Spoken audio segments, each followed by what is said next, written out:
પપ્પાના પાતળા વોલેટમાં એ નોટો ક્યાંથી આવતી હતી એ તો નહોતી ખબર, પણ એટલી ખબર હતી કે રોજ સવારથી સાંજ આપણી સાથે રમવાને બદલે આ પપ્પા જે અળગા થઈ જાય છે ને, આ એનું વળતર છે. જે સમય પપ્પાએ આપણી સાથે નથી વિતાવ્યો એ સમય પપ્પાના વોલેટમાં રૂપિયા બનીને અવતરે છે. અને એટલે આપણા માટે રૂપિયો 200 પૈસાનો હતો. એક મિડલ ક્લાસ ફેમિલીમાં જન્મ લેવાનો સૌથી મોટો ફાયદો એ છે કે પ્રાઇસ ટેગ શોધતા વાર નથી લાગતી. દુકાનમાંથી આપણને જે વસ્તુ ગમે છે એ મારા પપ્પાને પોસાશે કે નહીં, એવું જે બાળક વિચારે છે એના મૂળ નક્કી ક્યાંક મિડલ ક્લાસ ફેમિલીમાં હોવા જોઈએ. પણ પ્રેમ આંધળો હોય છે એ વાતની ત્યારે ખબર પડી કે પ્રાઇસ ટેગ જોઈને જે કપડાં આપણે રિજેક્ટ કરતા એ થોડા સમય પછી કાઉન્ટર પર બિલિંગ માટે પડ્યા હોય. તો ત્યારે સમજાણું કે પ્રેમ અને પેરેન્ટિંગ પ્રાઇસ ટેગથી પર હોય છે. પણ આપણા કપડાની ખરીદી વખતે જે પપ્પાને અંધાપો આવી જતો પ્રાઇસ ટેગનો, એ પોતાના કપડાની ખરીદી વખતે પ્રાઇસ ટેગ બરાબર દેખાતું એમને. તો સારું છે કે એ જમાનામાં ઉદારતા પર ટેક્સ નહોતો લાગતો, નહીં તો પપ્પા આજે દેવામાં ડૂબેલા હોત. બ્રાન્ડેડ વસ્તુ અને કપડાની વચ્ચે આપણે મોટા થતા ગયા અને સાથે પેલું પ્રાઇસ ટેગ પણ મોટું થતું ગયું. હવે આપણે બધા ઇન્ડિપેન્ડન્ટ છીએ, હવે સમય બદલાયો છે. હવે આપણે કંઈ વસ્તુ ખરીદવા માટે પ્રાઇસ ટેગ જોવાની જરૂર નથી, પપ્પા પર ડિપેન્ડન્ટ રહેવાની જરૂર નથી, પપ્પા પર હવે આપણે નિર્ભર નથી કશુંક લેવા માટે. પણ ખરીદવા અને પામવા વચ્ચે તફાવત છે. જેના પર પ્રાઇસ ટેગ લાગેલું હોય એ ખરીદી શકાય, બાકીનું બધું પામવું પડે.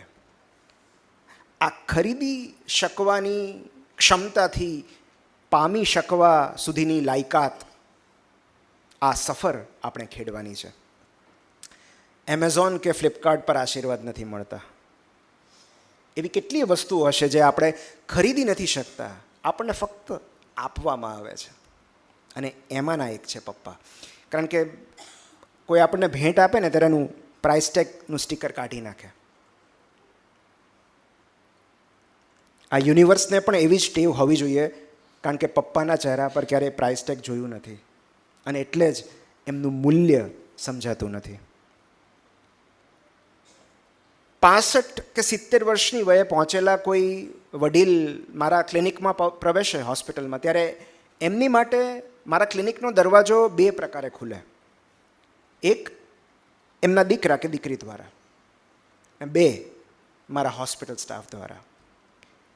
આ બંને પ્રકાર ફરજના ભાગરૂપે છે અને તેમ છતાં દરવાજો ખોલ્યા પછીની નિસ્બત, દરવાજો ખોલવાની પદ્ધતિ અને અંદરનું વાતાવરણ બંનેમાં અલગ અલગ હોય છે.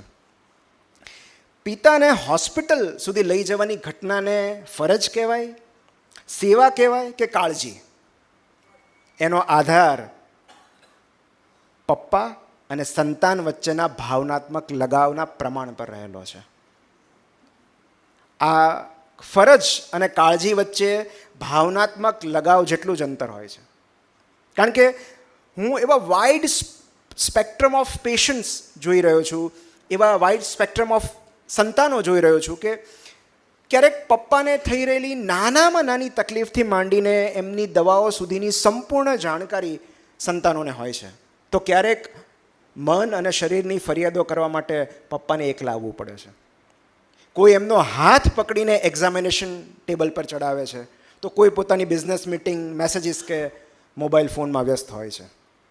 કોઈ સંતાન મારી આંખોમાં આંખો નાખીને પપ્પાને અપાયેલી દરેક સલાહ શાંતિથી સાંભળે છે, તો કોઈ સામે હોવા છતાં પણ ગેરહાજર હોય છે.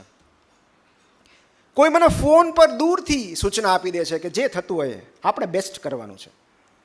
તો કોઈ પપ્પાને બહાર મોકલીને પૂરી નિસ્બતથી મને પૂછે છે કે કંઈ ચિંતા કરવા જેવું નથી ને. કોઈ ક્રેડિટ કાર્ડ, કેશ કે મેડિક્લેમનો રોફ જમાવે છે, તો કોઈ કાળજી નામની કરન્સી લઈને આવે છે. કોઈ મારી સામે એમના પપ્પાને વઢી નાખે છે, તો કોઈ વળી નિસંકોચ પપ્પાના આંસુ લૂછે છે. કેટલાક લોકો વોર્ડ બોય કે નર્સિંગ સ્ટાફને કામ સોંપી દે છે, તો કોઈ જાતે પપ્પાને કપડાં પહેરાવે છે, પપ્પાની બાજુમાં કેરટેકર બેસાડીને કોઈ આરામથી ઘરે ઊંઘી જાય છે, તો કોઈ પપ્પાની સાથે આખી રાત જાગે છે. અમુકને ખબર જ નથી હોતી કે રોગ શું છે, સારવાર શું ચાલી રહી છે, દવાઓ કઈ એડ કરી, જ્યારે એની સામે કેટલાક સંતાનો પૂરી ચોકસાઈપૂર્વક કહે છે કે પપ્પાને 2 દિવસથી પેટ સાફ નથી આવ્યું. હું ઘણીવાર વિચારતો હોઉં કે આટલું બધું અંતર કેમ? કાળજીમાં, જવાબદારીમાં, નિસ્બતમાં. ક્યારેક તો એમ થાય કે સારવારની જરૂર પપ્પાને નહીં, એના દીકરાને છે. પણ અફસોસ, ઇમોશનલ એટેચમેન્ટના ઇન્જેક્શન્સ નથી મળતા. ભાવનાત્મક લગાવ તો વાવવો, કેળવવો અને ઉછેરવો પડે છે. અને એ હોય તો 25 વર્ષ પછી પણ આવી સભાઓ ભરાય છે. એ કંઈ રાતોરાત થતી ઘટના નથી. આના બીજ હોથી બાપાએ કેટલા વર્ષો વાવ્યા હશે. બીજ વાવ્યા તો ઠીક છે, એનું જતન કર્યું હશે, ત્યારે આવું વૃક્ષ થયું છે જે આજે પણ એમને યાદ કરે છે. તો એ કંઈ રાતોરાત થતી ઘટના જ નથી. એના બીજ ત્યારે વાવવાના હોય. એમણે દૂરદર્શિતાની વાત કરી કે 5 મકાન બનાવ્યા, તો એના બીજ ત્યારે વાવવાના હોય જે દિવસે તમે પપ્પા બનો છો.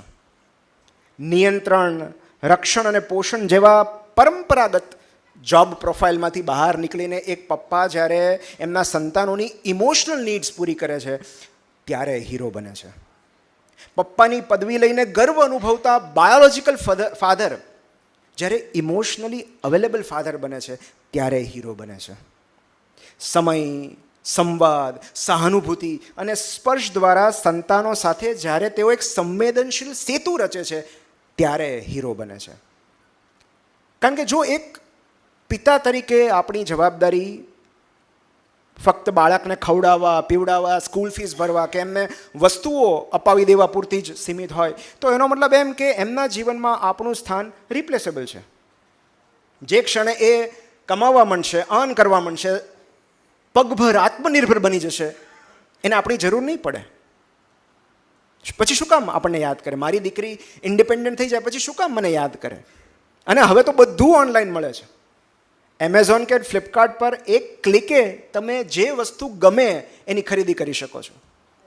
ફૂડ ડિલિવરી એપ્સ તમને મન ભાવે એવું જમાડી શકે છે. ગૂગલ મેપ્સ તમને દુનિયાની સફર કરાવે છે. પણ ભાવનાત્મક ટેકો મેળવવા માટે સંતાને પપ્પા પાસે કે મમ્મી પાસે આવવું પડે છે. પોતાની નિષ્ફળતા, નિરાશા, અકળામણ, દુઃખ અને ઉદાસી શેર કરવા માટે ઘરે આવવું પડે છે. જ્યાં માથું મૂકીને રડી શકાય એવો ખભો શોધવા માટે ઘરે આવવું પડે છે.